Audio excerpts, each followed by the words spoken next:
ఎదురుకి వెళ్ళమాకండి.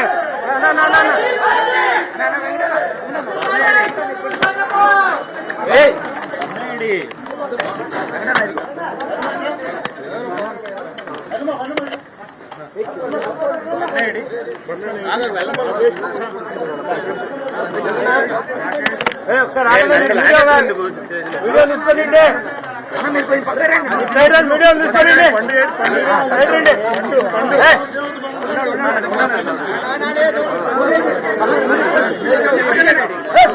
చేతి సైడ్ రండి.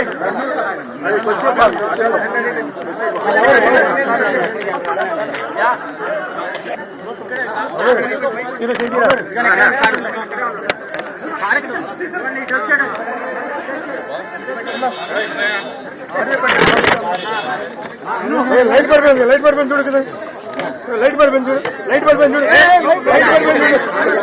రాదు లైట్ పడిపోయింది రాదు,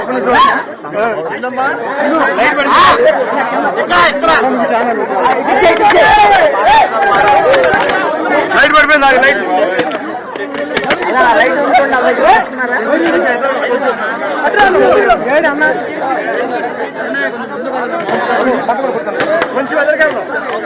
మాట్లాడండి మాట్లాడండి.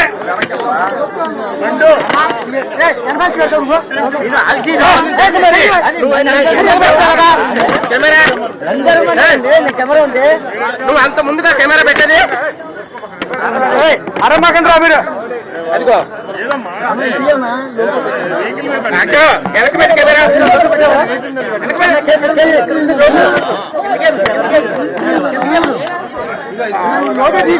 నువ్వు చెయ్యి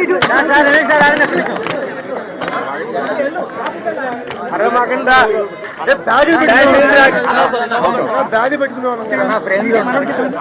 ఏ శిక్షనైనా అనుభవిస్తానని చెప్పా.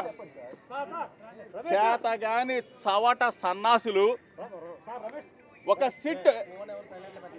సిట్ అనే ఒక చంద్రబాబు నాయుడు చెప్తే కూర్చోమంటే కూర్చుంటారు, నిలబడమంటే నిలబడతారు. అటువంటి సిట్ అధికారులకు చెప్పా, మీకు కుటుంబాలు ఉన్నాయి, మీకు పిల్లలు ఉన్నారు, మీకు వ్యవస్థ ఉంది.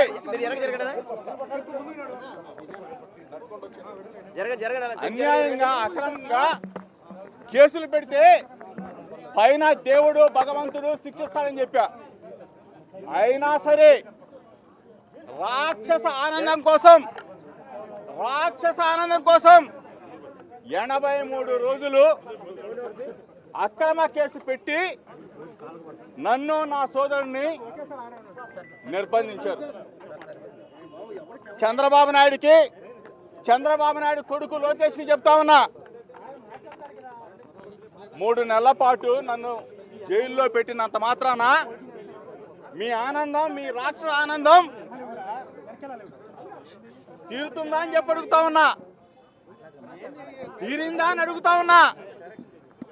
అంటే కేసులు పెడితే వైఎస్ఆర్ కాంగ్రెస్ పార్టీ నాయకులు భయపడతారు, కేసులు పెడితే వైఎస్ఆర్ కాంగ్రెస్ పార్టీని ఇబ్బంది పెట్టాలి అని చెప్పేసి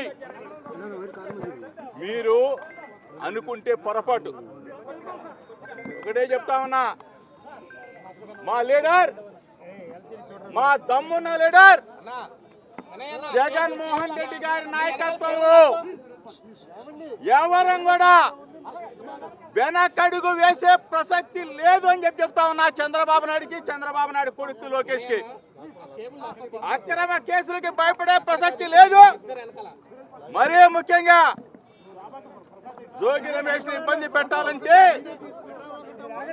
3 నెలలు ఆనందం పొందారని రాక్షసానందం దమ్ముంటే చెప్తా ఉన్నా, ఇప్పటికైనా చెప్తా ఉన్నా, నా మీద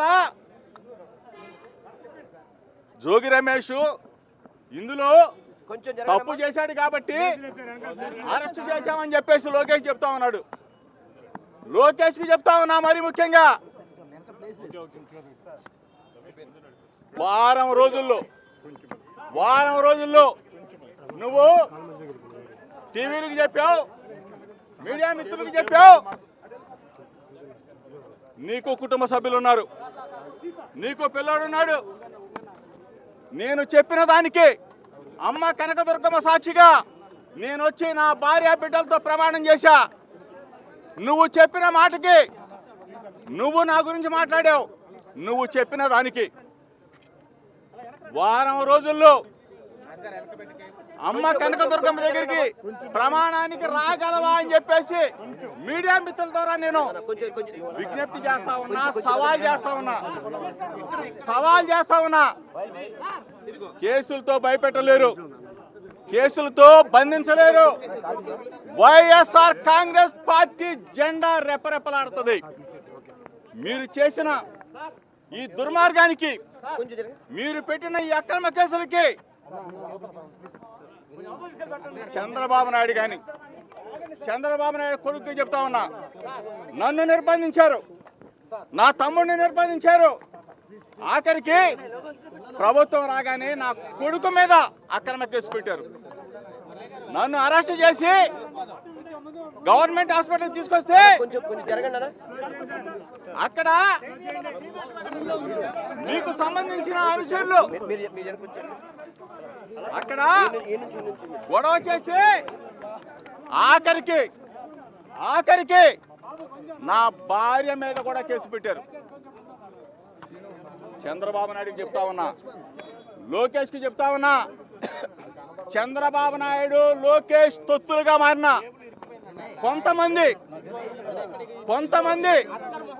పోలీస్ అధికారులు కూడా చెప్తా ఉన్నా, తప్పు చేయొద్దు. చంద్రబాబు నాయుడు శాశ్వతం కాదు. చంద్రబాబు నాయుడు 2 సంవత్సరాలు అయింది. మా ఉంటే 2 సంవత్సరాలు ఉంటాడు, 2.5 సంవత్సరాలు ఉంటాడు, మళ్ళీ పోతాడు. మీరు శాశ్వతంగా ఉద్యోగాల్లో ఉండేవాళ్ళు, మీకెందుకయ్యా తొత్తులుగా మారుతారు? మీరెందుకు అక్రమ కేసులు పెడతారు? సిట్ అధికారులు కూడా చెప్తా ఉన్నా, ఏమయ్యా మీకు భార్య బిడ్డలు లేరా? పైన దేవుడు లేడా? చంద్రబాబు నాయుడు చెప్తే చేసేస్తారా? దేవుడు అనేవాడు ఉన్నాడు. తప్పనిసరిగా మీకు ప్రజా కోర్టులో తగిన శిక్ష పడుతుంది. చంద్రబాబు నాయుడుకి ఛాలెంజ్ చేస్తున్నా, లోకేష్కి ఛాలెంజ్ చేస్తా ఉన్నా, అక్రమ కేసులు పెడితే భయపడతా అనుకున్నారా? వైఎస్ఆర్ కాంగ్రెస్ పార్టీ నాయకుల మీద తప్పుడు కేసులు పెడితే భయపడి పారిపోతాం అనుకుంటున్నారా? నీ రెడ్ బుక్ మడిచి జేబులో పెట్టుకో. ఎవడో కూడా భయపడే ప్రసక్తి ఉండదు. మా లీడర్, మా దమ్మున్న లీడర్ మా జగనన్న నేతృత్వంలో వైఎస్ఆర్ కాంగ్రెస్ పార్టీ జెండా మరలా రెపరెపలాడే వరకు